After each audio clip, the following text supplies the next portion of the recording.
Welcome to Minerva academy. आपण बघतोय प्रश्नसंच आणि त्यामध्ये आपण बघतोय आता पॉलिटीचे प्रश्नसंच. त्यामध्ये आपण काय करतोय तर प्रत्येक लेक्चरनंतर त्या टॉपिकवरती विचारलेले प्रश्नसंच आपण बघतो. त्यामध्ये 10 प्रश्न आणि त्याचं स्पष्टीकरण असं बघतो. तर त्यामध्ये आता आजचा जो प्रश्नसंच आहे तो प्रश्नसंच क्रमांक 5 आहे आणि तो कुठल्या टॉपिकवरती आहे तर तो आहे संविधान सभा या टॉपिकवरती. आणि आपण नेहमीप्रमाणे 10 प्रश्न आणि त्याचे स्पष्टीकरण बघणार आहोत. तर चला सुरू करूया आता प्रश्नसंच क्रमांक 5. आता प्रश्न क्रमांक 41 आहे. तर आता प्रश्नसंच 5 मधला पहिला प्रश्न आहे प्रश्न क्रमांक 41 आणि प्रश्न काय आहे तर उद्दिष्टांच्या ठरावासंदर्भात खालीलपैकी कोणते विधान गैरलागू आहे. आणि आपली विधान काय आहे तर पंडित जवाहरलाल नेहरू यांनी घटना समितीपुढे उद्दिष्टांचा ठराव मांडला. दुसरं काय आहे तर दिनांक 13 डिसेंबर 1946 रोजी उद्दिष्टांचा ठराव घटना समितीसमोर ठेवण्यात आला.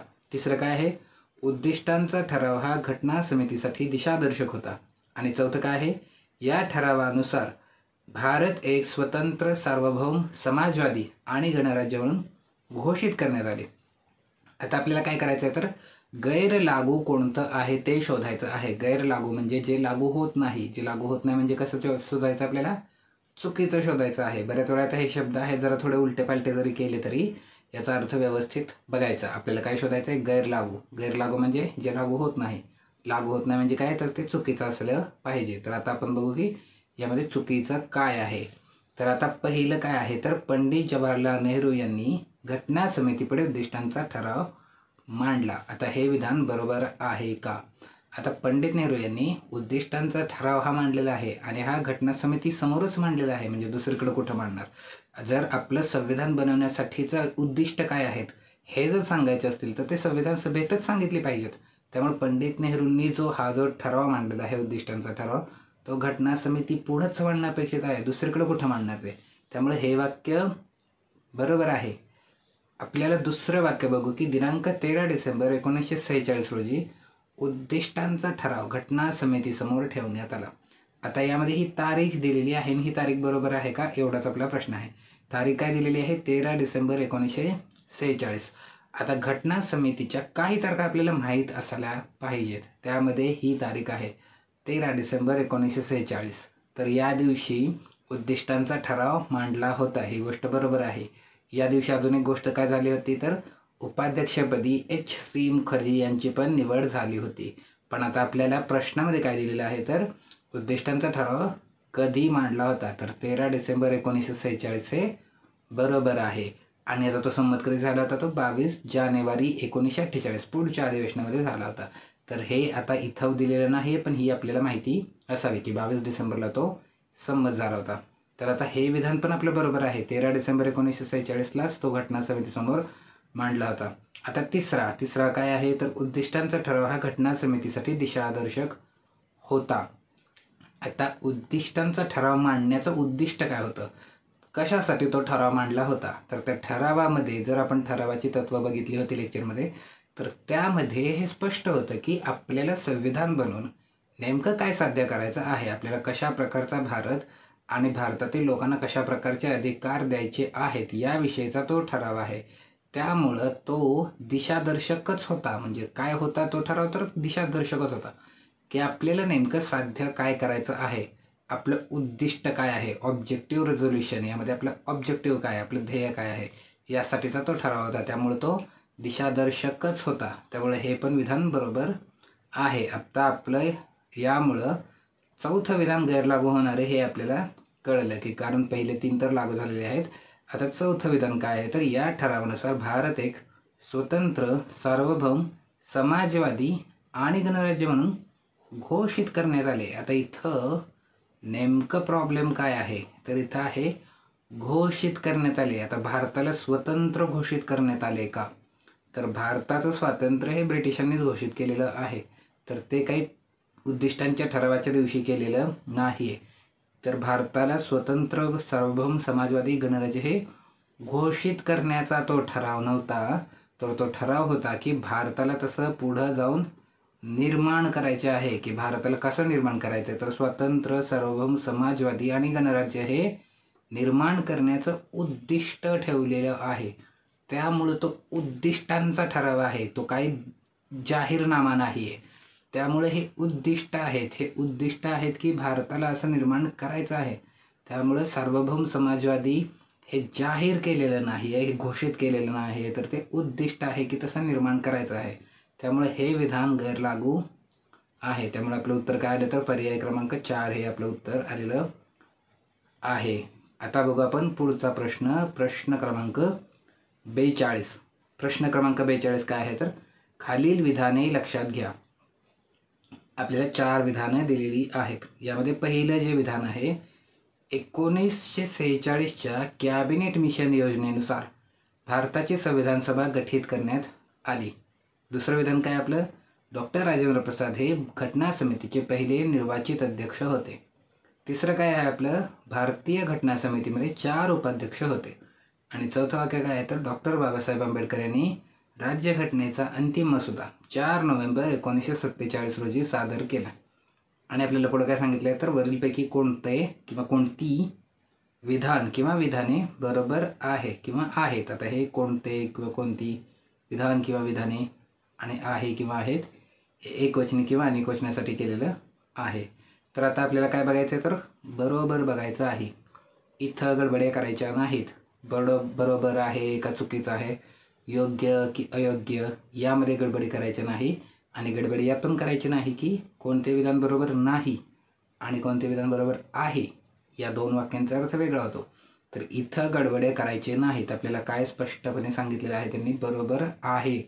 तर आता आपण बघू की यातलं काय काय बरोबर आहे. आता पहिलं विधान काय, 1946च्या कॅबिनेट मिशन योजनेनुसार भारताची संविधान सभा गठीत करण्यात आली. तर हे विधान बरोबर आहे. कॅबिनेट मिशनच्याच शिफारसीवरती भारताची संविधान सभा बनलेली आहे. या कॅबिनेट मिशनमध्ये 3 कॅबिनेट मंत्री दर्जाचे अधिकारी होते आणि त्यांनी मुस्लिम लीग, काँग्रेस आणि इतर जे तेव्हाच्या महत्त्वाच्या घटक होते त्यांच्याशी चर्चा करून सर्वांना मान्य होईल असा तोडगा काढलेला आहे. त्यातूनच आपली संविधान सभा बनलेली आहे. त्यामुळं आपली संविधान सभा ही कॅबिनेट मिशनच्या शिफारसींवरतीच बनलेली आहे. त्यामुळे हे बरोबर आहे. आपलं आता दुसरं बघू की डॉक्टर राजेंद्र प्रसाद हे भारतीय घटना समितीचे पहिले निर्वाचित अध्यक्ष होते. आता हे शब्द इथं महत्त्वाचा आहे की निर्वाचित. जर बघायला गेलं तर पहिले अध्यक्ष कोण आहेत, तर पहिले अध्यक्ष हे सच्चिदानंद सिन्हा आहेत. तात्पुरते जरी असले तरी अध्यक्ष आहेत ते. पण इथं त्यांनी शब्द काय वापरला आहे, निर्वाचित. निर्वाचित म्हणजे निवडून आलेले. तर निवडून आलेले पहिले जे अध्यक्ष आहेत ते राजेंद्र प्रसादच आहेत. सच्चिदानंद सिन्हा हे निवडून आले नव्हते, तर हे सर्वात ज्येष्ठतम म्हणून यांना तात्पुरत्या अध्यक्षपदी निवडलेलं होतं. पण ते सर्वात ज्येष्ठतम असल्यामुळं त्यांना काही बहुमताने निवडलेलं नाही. आता राजेंद्र प्रसाद हे मात्र निवडून आले होते. पण आता इथे एक गोष्ट ही पण आहे की जेव्हा समजा हे आपले तात्पुरते अध्यक्ष होते सच्चिदानंद सिन्हा, त्यांनी अध्यक्षपदाच्या निवडणुकीचा कार्यक्रम त्यांनी घेतला होता. अध्यक्षपदाच्या निवडणुकीची प्रक्रिया त्यांनी केली होती. तर त्यामध्ये फक्त एकच वैध अर्ज आला होता राजेंद्र प्रसाद यांचा. आणि त्यामुळं त्यांची जी अध्यक्षपदी निवड आहे ती बिनविरोध झालेली आहे. पण ते निवडून आले होते. तर हे पण विधान बरोबर आहे. जर इथं निर्वाचित शब्द नसता तर मग याचा अर्थ जरा थोडासा वेगळा झाला असता. पण निर्वाचित शब्द त्यामुळे दिलेला आहे. आता तिसरं वाक्य, भारतीय घटना समितीमध्ये 4 उपाध्यक्ष होते. उपाध्यक्षांच्या बाबतीत आता भारताच्या संविधान सभेत काय झालेलं आहे, तर पहिल्यांदा तात्पुरते उपाध्यक्ष म्हणून फ्रँक अँथोनी यांची निवड झालेली आहे. त्यानंतर उपाध्यक्षपदी H.C. मुखर्जी यांची कायमचे उपाध्यक्ष म्हणून निवड झालेली आहे. त्यानंतर मात्र भारत आणि पाकिस्तान यांची फाळणी झाली आणि H.C. मुखर्जी यांचा मतदारसंघ पाकिस्तानात गेलेला आहे. त्यामुळे त्यांना पुन्हा निवडून यावं लागलेलं आहे. पण आता त्या दरम्यान त्यांचं पद रिक्त झाल्यामुळं त्यांचं उपाध्यक्ष पद जे आहे संविधान सभेचं उपाध्यक्ष हे पण पद रिक्त झालं होतं. ते पद त्यांचं गेलं होतं. त्यामुळं परत H.C. मुखर्जी हे उपाध्यक्षपदी निवडून आलेले आहेत. पण त्यावेळी संविधान सभेने 2 उपाध्यक्ष असावेत असं ठरवलं होतं. आणि त्यामुळं जुलै 1947मध्ये व्ही टी कृष्णमाचारी यांची पण उपाध्यक्षपदी निवड केलेली आहे आणि एच सी मुखर्जी यांची पण निवड केलेली आहे. त्यामुळं भारताच्या संविधान सभेला 2 उपाध्यक्ष आहेत. एक एच सी मुखर्जी, दुसरे व्ही टी कृष्णमाचारी. त्यामुळे भारताच्या संविधान सभेला 2 उपाध्यक्ष होते, 4 नाही. त्यामुळे हे विधान चुकीचं आहे. आता चौथं विधान काय आहे तर डॉक्टर बाबासाहेब आंबेडकर यांनी राज्यघटनेचा अंतिम मसुदा 4 नोव्हेंबर 1947 रोजी सादर केला. आता जर समजा बऱ्याच वेळा मी हे पण सांगितलं की घाईमध्ये वाचायचं नसतं. आपल्याला काही तारखा माहीत असाव्यात ज्या महत्त्वाच्या आहेत संविधान सभेसाठी. त्याचा एक स्वतंत्र व्हिडिओ बनवलेला आहे. आता त्या तारखांमध्ये ही तारीख येते की आपल्या संविधानाचा अंतिम मसुदा सादर होण्याची तारीख. आता जर कोणी घाईमध्ये वाचलं तर तारीख माहीत असूनही इथं हे चूक होऊ शकते. 4 नोव्हेंबर ही तारीख आहे, पण 1947ची नाही, 1948ची 4 नोव्हेंबर आहे. आता हे एवढा मायन्यूट, एवढा छोटीशी चूक करून देतात का? तर छोटी चूक नेहमी अशाच गोष्टींमध्ये असते ज्या गोष्टींची आपल्याला माहिती असणं अपेक्षा असते. जर आपल्याला ती गोष्ट माहीत असली पाहिजे अशी अपेक्षा असेल तर त्यामध्ये छोटीशी चूक पण करून देतात. अदरवाईज एवढ्याच छोट्या चुका करून देत नाहीत. पण आपल्याला जर माहीत असली पाहिजे अशी जर गोष्ट असेल तर त्यामध्ये छोटीशी चूक पण असू शकते. आणि तशी चूक येत आहे आपल्यालाही 4 नोव्हेंबर 1948 आहे हे माहिती असण्याची अपेक्षा आहे. ज्या काही आपल्याला संविधान सभेच्या महत्त्वाच्या तारखा आहेत त्या माहीत असण्याची अपेक्षा आहे. त्यामध्ये ही तारीख माहीत असली पाहिजे आपल्याला. आणि मग त्यामुळं 4 नोव्हेंबर 1947 नाही तर 4 नोव्हेंबर 1948ला अंतिम मसुदा सादर केलेला आहे. त्यामुळे हे पण विधान चुकीचं आहे. आता जर समजा इथं हे कोणाला माहीत पण नसतं आणि इथं या प्रश्नाच्या बाबतीत फक्त लकीली असं होतं आहे की जर समजा कोणी घाईमध्ये जरी वाचलं असेल आणि त्यांना हे ड बरोबर आहे असं पण सापडलं असतं तरी त्यांनी अ, ब आणि ड हे उत्तर काढलं असतं आणि अ, ब, ट असा पर्याय उत्तरामध्ये नाही आहे. त्यामुळे लकीली त्यांचं ते चुकलं नसतं. मग आता खूप जास्त बारकाईने बघायला लागलं असतं. बऱ्याच वेळा हे असं होतं की शेवटपर्यंत क्लिक होत नाही की हे 48 आहे, 47 नाही. तर अशा वेळी मात्र बऱ्याच वेळा हे सोडून पण दिला जातो हा प्रश्न. तर ज्या तारखा माहीत पाहिजेत त्यामध्ये जरा थोडीशी हे पण बघायचं. कधी कधी एक छोटीशी असं काहीतरी चूक दिलेली असते, पण ती फक्त अशाच वेळी दिलेली असते ज्याची आपल्याला अपेक्षा असते की आपल्याला ते माहीत असावं अशी अपेक्षा असते. तिथंच फक्त ही चूक केलेली असते. तर ही छोटीशी चूक इथं आहे, पण लकीली अ, ब आणि ड हे पर्याय दिलेला नाही. त्यामुळं आपल्याला 2 बरोबर आहेत, फक्त अ आणि ब बरोबर आहे. तर आपलं उत्तर काय येईल? अ आणि ब असलेला पर्याय क्रमांक 4 हे उत्तर येईल. फक्त आता इथं लकीली असं होतं आहे की अ, ब आणि ड हे पर्याय दिलेले नाही आहेत. जर फसवायचं असतं तर दिलं असतं. आता हे झालं आपलं प्रश्न क्रमांक 42. आता बघू आपण प्रश्न क्रमांक 43.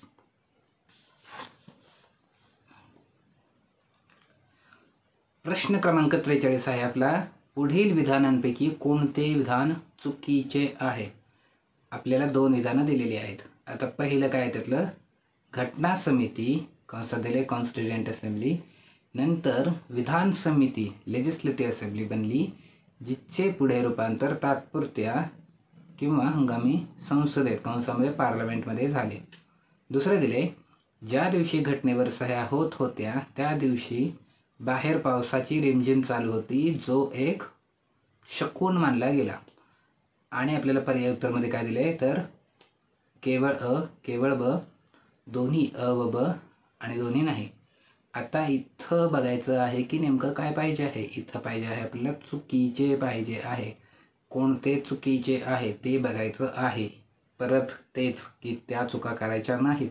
बरोबर चुकीचं वगैरे हे व्यवस्थित बघून घ्यायचं आहे.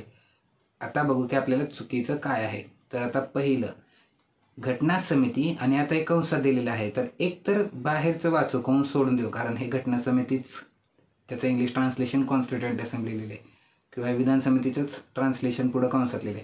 एकतर सरळ कंसातलं वाचू किंवा कंसाच्या बाहेरचं वाचू. म्हणजे एकतर हे असं वाचू की घटना समिती नंतर विधान समिती बनली, जिचे पुढे रूपांतर तात्पुरत्या संसदेत झालं, असं तरी वाचू. किंवा कॉन्स्टिट्युएंट असेंब्ली नंतर लेजिस्लेटिव्ह असेंब्ली बनली, जिचे पुढे रूपांतर पार्लमेंटमध्ये झालं. आता हे काय केलं, एकतर मराठी वाचू नाहीतर एकतर इंग्लिश वाचू. दोन्ही वाचलं की कन्फ्युजन होतं. त्यामुळं हरकत नाही, पण एकच काहीतरी करू कन्फ्युजन न होण्यासाठी. तर आता आपण मराठी बघू. घटना समिती नंतर विधान समिती बनली, जिचे पुढे रूपांतर संसदेत झाले. किंवा समजा आता कॉन्स्टिट्युएंट असेंब्ली नंतर लेजिस्लेटिव्ह असेंब्ली बनली, जिचे पुढे रूपांतर पार्लमेंटमध्ये झालं. तर हे झाले का, आता हे चुकीचं आहे का बरोबर आहे. तर आपली जी घटना समिती होती, जी नंतर आपली लेजिस्लेटिव्ह असेंब्ली बनलेली आहे आणि पुढे ती संसद बनलेली आहे का, तर हो असं झालेलं आहे. झालं काय होतं की संविधान सभाच आपली तात्पुरती संसद म्हणून काम करत होती आणि संविधान बनल्यानंतर, संविधान लागू झाल्यानंतर आपली संविधान सभा ही बरखास्त झाली होती. पण तरीही पुढच्या निवडणुका होईपर्यंत आपल्या संविधान सभेनेच तात्पुरती संसद म्हणून काम केलेलं आहे. म्हणजे संविधान बनवण्याचं कामकाज पूर्ण झाल्यानंतरही आपली संविधान सभा ही असेंब्ली म्हणून काम करत होती, म्हणजे आपली तात्पुरती संसद म्हणून काम करत होती. तर ही गोष्ट बरोबर आहे की आपली संविधान सभेनेच आपल्या तात्पुरतं संसद म्हणून पण काम केलेलं आहे. संविधान बनवण्याचं काम पूर्ण झाल्यानंतरही त्यांनी ते काम पुढं कंटिन्यू केलेलं आहे. त्यामुळे हे विधान बरोबर आहे. आपल्याला चुकीचं पाहिजे, तर हे आपलं उत्तर असणार नाही. आता दुसरं काय आहे, तर ज्या दिवशी घटनेवर सह्या होत होत्या त्या दिवशी बाहेर पावसाची रिमझिम चालू होती, जो एक शकुन मानला गेला. आता ह्या वाक्यावरती जरा थोडंसं बघू. आता पहिली गोष्ट की आपल्या संविधान सभेच्या सह्या कधी झालेल्या आहेत, तर सह्या झालेल्या आहेत 24 जानेवारी 1950ला. आपले संविधान लागू होण्याच्या 2 दिवस आधी विशेष अधिवेशन झालेलं आणि तेव्हा आपल्या सह्या झालेल्या आहेत. आपल्या संविधान सभेच्या सदस्यांनी 2 कॉपीमध्ये सह्या केलेल्या आहेत. हिंदी कॉपीवरती सही केलेली आहे आणि इंग्लिश कॉपीवरती पण सही केलेली आहे. आता सह्या करताना काही सदस्यांनी त्यावरती सह्या करायला नकार दिलेला पण आहे. म्हणजे सगळ्यांनी सह्या केलेल्या नाहीत, मोस्टली केलेले आहेत, पण काही सदस्यांनी केले, काही म्हणजे खूप कमी आहेत ते, पण आहेत की बोटावर मोजता येतील एवढेच आहेत, पण सह्या करायला नकार दिलेले आहे. हसरत मोहनी त्यातले प्रसिद्ध आहेत की त्यांनी सही केली नव्हती. तर हे आपले सह्यांच्या बाबतीत हे झालेलं आहे. आणि आता हे की या दिवशी जेव्हा आपल्या सह्या होत होत्या त्या दिवशी बाहेर पावसाची रिमझिम चालू होती, जो एक शकुन मानला गेला. आता हे जे शकुन मानण्याची जी गोष्ट आहे, तर संविधान सभेच्या चर्चांमध्ये कुठंही असं कोणीही वक्तव्य केलेलं नाही आहे.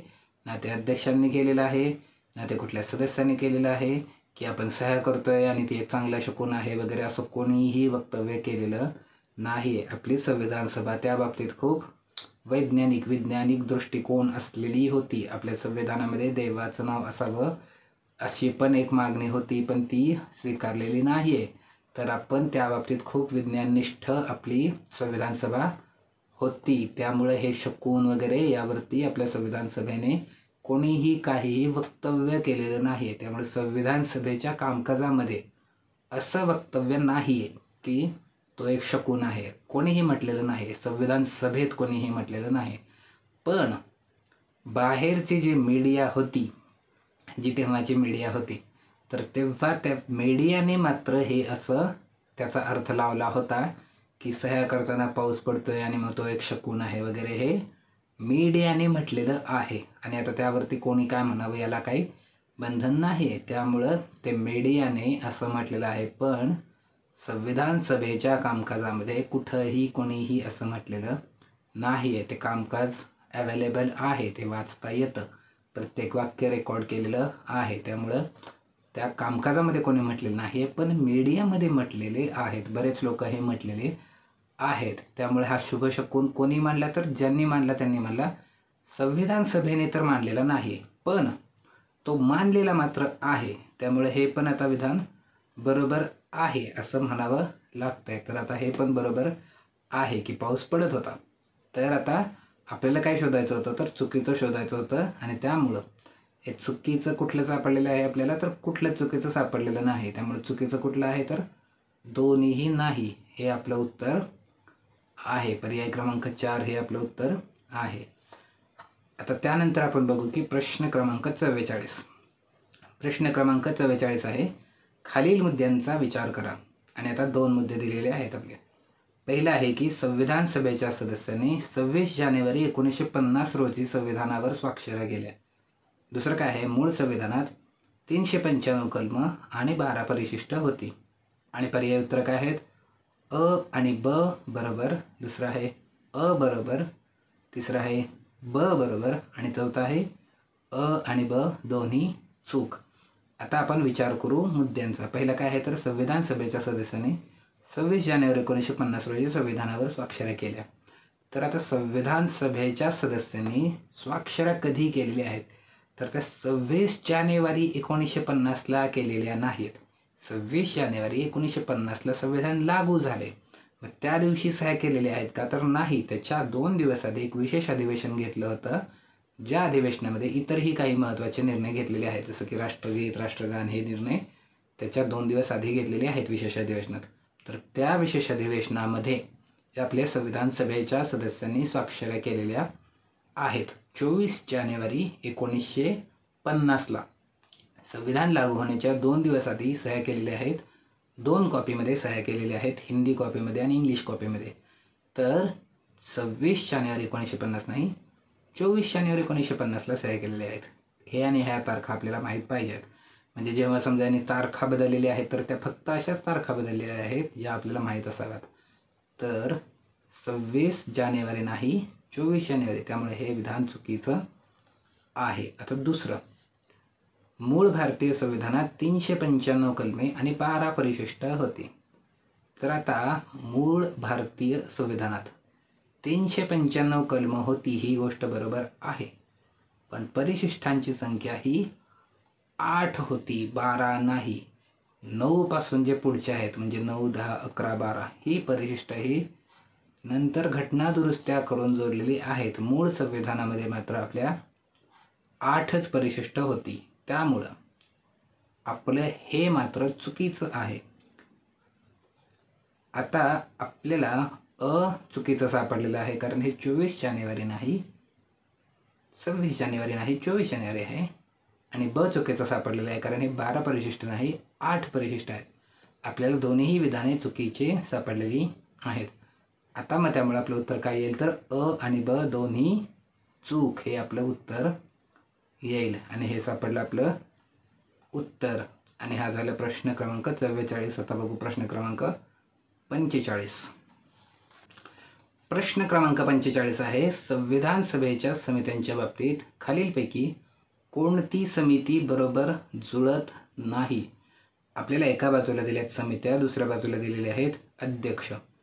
आता आपण बघू की पहिली सुकाणू समिती डॉक्टर राजेंद्र प्रसाद, दुसरे आहे कामकाज समिती के.एम. मुंशी, तिसरा आहे मूलभूत हक्क उपसमिती जे.बी. कृपलानी आणि चौथा आहे अल्पसंख्याक समिती मौलाना अबुल कलाम आझाद. आता आपल्याला काय सांगितलं, तर कोणती समिती ही जुळत नाही. जुळत नाही म्हणजे आपल्याला शोधायची आहे, चुकीची शोधायची आहे. तर आता पहिली बघू, सुकाणू समिती. या सुकाणू समितीला अजून शब्द काय, तर स्टिअरिंग कमिटी म्हणतात. आणि ही स्टिअरिंग कमिटी ही महत्त्वाची होती आणि याचे अध्यक्ष हे राजेंद्र प्रसादच होते. त्यामुळे ही समिती जुळते, ही बरोबर आहे. आता दुसरी कामकाज समिती. कामकाज समिती के.एम. मुंशी हे त्याचे अध्यक्ष होते, ही पण गोष्ट बरोबर आहे. आणि के.एम. मुंशी हे मसुदा समितीचे सदस्य पण होते. आता तिसरं मूलभूत हक्क उपसमिती आचार्य कृपलानी, तर हे पण बरोबर आहे. आणि याचा अर्थ मग हे चुकीचं आहे. अल्पसंख्याक समिती मौलाना अबुल कलाम आझाद. आता अल्पसंख्याक समिती आणि मूलभूत हक्क समिती अशी समिती होती, त्या समितीचे अध्यक्ष होते सरदार पटेल, त्या समितीचे अध्यक्ष होते. अबुल कलाम आझाद नाही. त्यामुळे ही समिती चुकीची समिती आहे. आपल्याला आता ज्या मुख्य समित्या आहेत त्या सगळ्यांचे अध्यक्ष जर माहीत असतील तर आपल्याला हे सोडवता आलं असतं.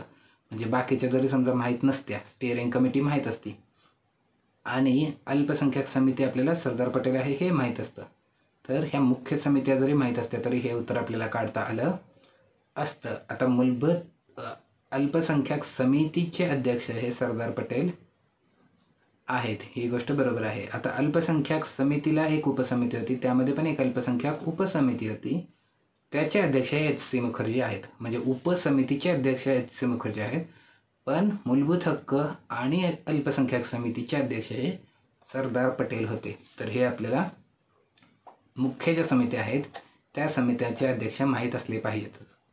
त्यानंतर आता आपण बघू पुढचा प्रश्न क्रमांक 46. प्रश्न क्रमांक 46 काय आहे तर कोणत्या समित्यांमध्ये डॉक्टर B.R. आंबेडकर यांनी सदस्य म्हणून काम केले? आणि आता पहिलं काय आहे मूलभूत अधिकार समिती, दुसरं आहे अल्पसंख्याक समिती, तिसरं आहे सल्लागार समिती आणि चौथा आहे राज्य समिती. आता बाबासाहेबांनी आपल्याला हे माहिती आहे की मसुदा समितीमध्ये काम केलं आणि मसुदा समितीचा बनवण्यामध्ये त्यांचा जो वाटा आहे त्यामुळे आपण त्यांना घटनेचे शिल्पकार म्हणतो, हे आपल्याला माहीत आहे. पण आता त्यांनी सदस्य म्हणून पण काम केलेलं आहे. त्यामध्ये आता मूलभूत अधिकार समिती आणि अल्पसंख्याक समिती याच्यावरती त्यांनी खूप मोठा एक प्रस्ताव पण दिलेला आहे, जो नंतर पुस्तक रूपात आलेला आहे. आणि त्या पुस्तकाचं नाव काय, स्टेट्स अँड मायनॉरिटीज हे पुस्तकाचं नाव आहे. तर त्यामध्ये त्यांनी त्यांचे जे काही सूचना असतील त्या दिलेल्या आहेत किंवा त्यांचे जे काही प्रस्ताव असतील तर ते दिलेले आहेत. त्यानंतर आता जी सल्लागार समिती होती त्याच्यामध्ये पण ते सदस्य म्हणून काम केलेलं आहे, फक्त त्याने राज्य समितीमध्ये काम केलेलं नाही आहे. तर आता आपल्याला प्रश्न काय आहे, कोणत्या समित्यांमध्ये काम केलेलं आहे? तर अ मध्ये केलेलं आहे, ब मध्ये केलेलं आहे आणि क मध्ये केलेलं आहे. राज्य समितीमध्ये काम केलेलं मात्र नाही आहे. त्यामुळे आपलं उत्तर काय येईल, अ, ब आणि क असलेलं आहे पर्याय क्रमांक 1 हे आपलं उत्तर येईल. आणि हा झाला प्रश्न क्रमांक 46. आता आपण बघू प्रश्न क्रमांक 47. प्रश्न क्रमांक 47 आहे, खालील विधाने विचारात घ्या. आणि अ विधान आहे, ब विधान आहे आणि क विधान आहेत. आपल्याला 3 विधानं दिलेली आहेत. तर आता आधी आपण विधाने वाचू. पहिले काय आहे, भारतीय संविधान समितीची पहिली बैठक 9 ते 23 डिसेंबर 1946 रोजी नवी दिल्ली येथे पार पडली. दुसरं काय आहे, सरदार हुकुमसिंग के.टी. शहा महावीर त्यागी हे घटना समितीतील बिगर काँग्रेस पक्षाचे सदस्य होते. तिसरं काय, संविधान सभेच्या पहिल्या बैठकीस मुस्लिम लीगचे सर्व सदस्य हजर होते. आणि आपल्याला काय सांगितलं आहे, वरीलपैकी कोणते किंवा कोणती विधान किंवा विधाने बरोबर आहे किंवा आहेत. आता आपल्याला बघू की कोणती विधाने काय पाहिजे आहेत, बरोबर आहेत पाहिजे आहेत. तर आपण बघू आता बरोबर काय काय आहे. बरोबर काय काय आहे आपण बघू आता. तर संविधान समितीची पहिली बैठक 9 ते 23 डिसेंबर 1946 रोजी नवी दिल्ली येथे पार पडली, हे विधान बरोबर आहे. पहिली बैठक 9 डिसेंबरला झाली. आता इथं फक्त एक होऊ शकतं की 9 ते किती हे मध्ये कन्फ्युजन होऊ शकतं. नवी दिल्लीला झालं आहे हे पण आपल्याला माहीत आहे आणि ते कुठे झालेले आहे तर संविधान हॉल नवी दिल्लीला झालेले आहे. तर फक्त आता इथं काय होऊ शकतं तर 9 ते किती हे 23 बरोबर आहे का एवढंच आपल्याला होऊ शकतं. तर आता जनरली हे एवढ्या छोट्या चुका करत नाहीत. जर समजा आता 23 माहीत नसेलच तरीही 23 चुकीचं असायची शक्यता कमी आहे हे गृहीत धरायचं आहे, कारण खूप छोट्या चुका केल्या जात नाहीत. दुसरं आहे की सरदार हुकुमसिंग के.टी. शहा महावीर त्यागी हे घटना समितीतील बिगर काँग्रेस पक्षाचे सदस्य होते. तर हो, हे बिगर काँग्रेस पक्षाचे सदस्य होते. इतर 7 पक्ष आहेत त्या पक्षांचे प्रत्येकी एक सदस्य आलेले आहेत. त्यामध्ये हे सरदार हुकुमसिंग के.टी. शहा महावीर त्यागी हे बिगर काँग्रेस पक्षाचे सदस्य आहेत. 7 पक्षांचे एक आले होते आणि प्लस 8 अपक्ष आले होते. तर हे पण विधान बरोबर आहे. आता तिसरं विधान काय आहे तर संविधान सभेच्या पहिल्या बैठकीस मुस्लिम लीगचे सर्व सदस्य हजर होते. आता संविधान सभेच्या कामकाजावर मुस्लिम लीगने बहिष्कार घातलेला आहे. कॅबिनेट मिशनने जेव्हा शिफारस दिली तेव्हा त्यांनी ते मान्य केलं. त्यानंतर निवडणुका लागल्या जुलै आणि ऑगस्ट 1946मध्ये. त्यांनी त्या निवडणुकीमध्ये पण सहभाग घेतला. निवडणुकीमध्ये त्यांच्या 73 जागा निवडून आल्या होत्या, पण त्यानंतर त्यांनी कामकाजावरती बहिष्कार घातलेला आहे. तर निवडणूक किंवा सगळ्या गोष्टींमध्ये त्यांनी ते मान्य केलं होतं, पण निवडणूक झाल्यानंतर त्यांनी बहिष्कार घातलेला आहे. त्यामुळं पहिल्या बैठकीस मुस्लिम लीग गैरहजर होते. पहिल्या नाही, जवळपास नंतर सगळ्याच बैठकांमध्ये गैरहजर होती. पण जेव्हा पाकिस्तान निर्मिती झालेली आहे तेव्हा मात्र मुस्लिम लीगच्या बऱ्याच सदस्यांनी संविधान सभेच्या कामकाजामध्ये भाग घेतलेला आहे. त्यामुळं पहिल्या बैठकीला तर मुस्लिम लीग हजर नव्हतीच. तर त्यामुळं हे जे आपलं विधान आहे क विधान, की संविधान सभेच्या पहिल्या बैठकीस मुस्लिम लीगचे सर्व सदस्य हजर होते, हे विधान चुकीचं आहे. आपल्याला काय पाहिजे, कोणती बरोबर आहेत? तर आपल्याला कुठले कुठले बरोबर सापडलेले आहेत? अ आणि ब बरोबर सापडलेले आहेत. आपलं उत्तर काय येईल? पर्याय क्रमांक 1 हे आपलं उत्तर बरोबर येईल. मुस्लिम लीगने बहिष्कार घातला होता, पण जेव्हा फाळणी झाली तेव्हा त्याच्या नंतरच्या अधिवेशनांमध्ये मुस्लिम लीगच्या बऱ्याच सदस्यांनी संविधान सभेच्या कामकाजात सहभाग घेतलेला आहे. त्यामुळे मुस्लिम लीगच्या सदस्यांनी संविधान सभेच्या कामकाजात कामच केलं नाही असं झालेलं नाही आहे. काम केलेलं आहे, पण ते नंतरच्या काळात केलेलं आहे. तर हे झालं आता प्रश्न क्रमांक 47. आता बघू प्रश्न क्रमांक 48. प्रश्न क्रमांक 48 काय आहे तर खालील विधाने विचारात घ्या. यामध्ये आपल्याला 3 विधानं दिलेली आहेत. अ काय आहे? भारतीय संविधान सभेची पहिली बैठक 9 डिसेंबर 1946 रोजी पार पडली. दुसरं विधान काय आहे तर या बैठकीवर मुस्लिम लीगने बहिष्कार टाकला होता. तिसरं काय आहे? डॉक्टर बाबासाहेब आंबेडकर हे संविधान सभेचे अध्यक्ष होते. आपल्याला पुढं काय सांगितलं तर वरीलपैकी कोणती विधाने बरोबर आहेत? आपल्याला काय शोधायचं आहे? बरोबर आहेत अशी विधानं शोधायची, म्हणजे आपल्याला बरोबर काय काय आहे बघायचं आहे. तर आता आपण बघू की बरोबर काय काय आहे. पहिलं विधान काय आहे? भारतीय संविधान सभेची पहिली बैठक 9 डिसेंबर 1946 रोजी पार पडली. हे विधान बरोबर आहे का? तर आता इथं फक्त एकच बदल किंवा चूक होऊ शकते, ती म्हणजे ही तारीख 9 डिसेंबर 1946. व्यवस्थित बघितली आपण 9 डिसेंबर 1946च आहे, 47, 48 वगैरे नाही आहे. तर त्यामुळे हे विधान बरोबर आहे. हे विधान बरोबर आहे असं आपल्याला कळतं. आता बघू दुसरं. या बैठकीवर मुस्लिम लीगने बहिष्कार टाकला होता. तर हा संविधान सभेच्या पहिल्या बैठकीवरती, पहिल्या अधिवेशनावरती मुस्लिम लीगच्या सदस्यांनी बहिष्कार टाकला होता. त्यामुळंच पंडित नेहरूंचा जो उद्दिष्टांचा ठराव आहे तो संमत करावा की मुस्लिम लीगची वाट बघावी यावरती पण चर्चा झालेली होती, आणि त्यामुळं तो पुढे ढकलला होता. आणि त्यामुळं उद्दिष्टांचा ठराव हा दुसऱ्या अधिवेशनात संमत झालेला आहे, पहिल्या नाही. कारण मुस्लिम लीग नव्हतं तर थांबावं असं जरा तेव्हा बोलणं झालं होतं, त्या चर्चा झाल्या होत्या. तर त्यामुळं पहिल्या बैठकीला, पहिल्या अधिवेशनाला मुस्लिम लीग आलं नव्हतं, दुसऱ्या पण आलं नव्हतं. नंतर जेव्हा फाळणीच्या वेळी मुस्लिम लीगच्या काही सदस्यांनी मग आपल्या संविधान सभेच्या कामकाजात सहभाग घेतलेला आहे. पण पहिली जी बैठक होती त्यावरती मुस्लिम लीगने बहिष्कार टाकला होता. हे विधान पण बरोबर आहे. आता तिसरं विधान, डॉक्टर बाबासाहेब आंबेडकर हे संविधान सभेचे अध्यक्ष होते. आता बाबासाहेब आंबेडकर आपल्याला माहिती आहे की ते कशाचे सदस्य होते, कशाचे अध्यक्ष होते? मसुदा समितीचे होते, संविधान सभेचे नाही. त्यामुळं डॉक्टर बाबासाहेब आंबेडकर हे संविधान सभेचे अध्यक्ष होते. हे विधान चुकीचं आहे. त्यामुळे हे विधान चुकीचं आहे. आपल्याला काय पाहिजे? बरोबर पाहिजे आहेत. कुठले कुठले बरोबर सापडले आपल्याला? अ आणि ब बरोबर सापडलेली आहेत. तर हे आपलं उत्तर आलं पर्याय क्रमांक 1 अ आणि ब. आता हा झाला प्रश्न क्रमांक 48. आता बघू प्रश्न क्रमांक पुढचा, प्रश्न क्रमांक 49. प्रश्न क्रमांक 49 काय आहे तर खालील मुद्द्यांचा विचार करा. अ विधान काय आहे तर भारतीय संविधानाचे तत्वज्ञान पंडित नेहरूंच्या ऐतिहासिक उद्दिष्टांच्या ठरावात अनुस्यूत होते. आणि ब विधान काय आहे? हा ठराव संविधान सभेने 22 जानेवारी 1948 रोजी स्वीकृत केला. पर्यायी उत्तरं काय आहेत? अ आणि ब दोन्ही बरोबर, अ आणि ब दोन्ही चूक. तिसरं आहे ब बरोबर, चौथं आहे अ बरोबर.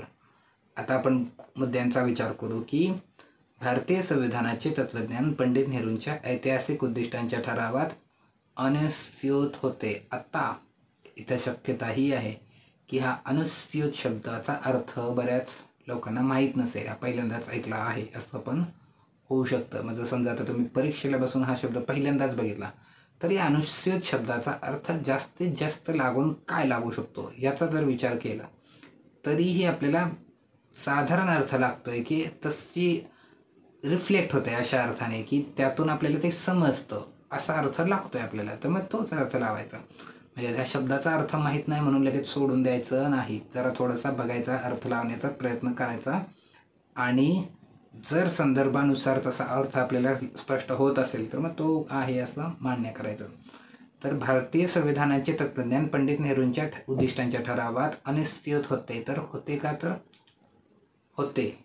पंडित नेहरूंच्या उद्दिष्टांच्या ठरावात काय आहे? तर संविधानाचे तत्त्वज्ञानच आहे. तत्त्वज्ञान म्हणजे कशा अर्थाने?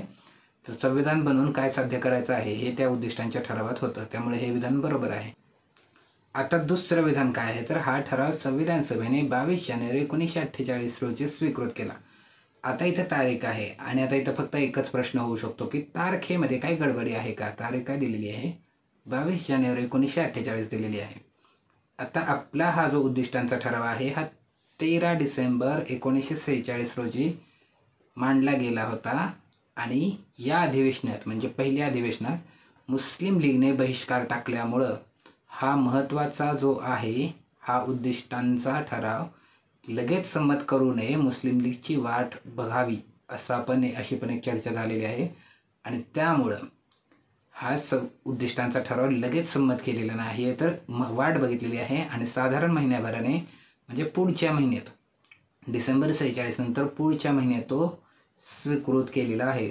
तर पुढच्या महिन्यात म्हणजे जानेवारी 1947मध्ये तो स्वीकृत केलेला आहे. 22 जानेवारी 1947ला आपला उद्दिष्टांचा ठराव स्वीकृत झालेला आहे. आता ही जी तारीख आहे 22 जानेवारी 1947 आहे. आपल्याला पर्यायामध्ये काय दिलेली आहे? 22 जानेवारी 1948 दिलेली आहे, तर हे चुकीचं आहे.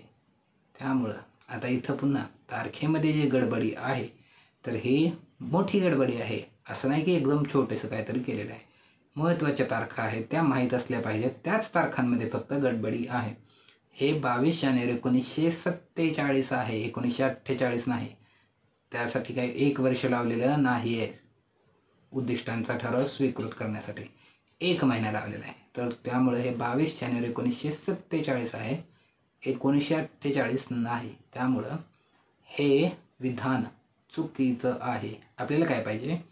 तर बघायचं आहे आपल्याला काय बरोबर आलं आहे. आपलं अ बरोबर आलेलं आहे फक्त, त्यामुळे हे फक्त अ बरोबर पर्याय क्रमांक 4 हे आपलं उत्तर मिळालेलं आहे. पुन्हा इथं गडबडी जे आहे तारखेमध्ये किंवा वर्षामध्ये गडबडी हे जरा थोडीशी व्यवस्थित बघायची आहे.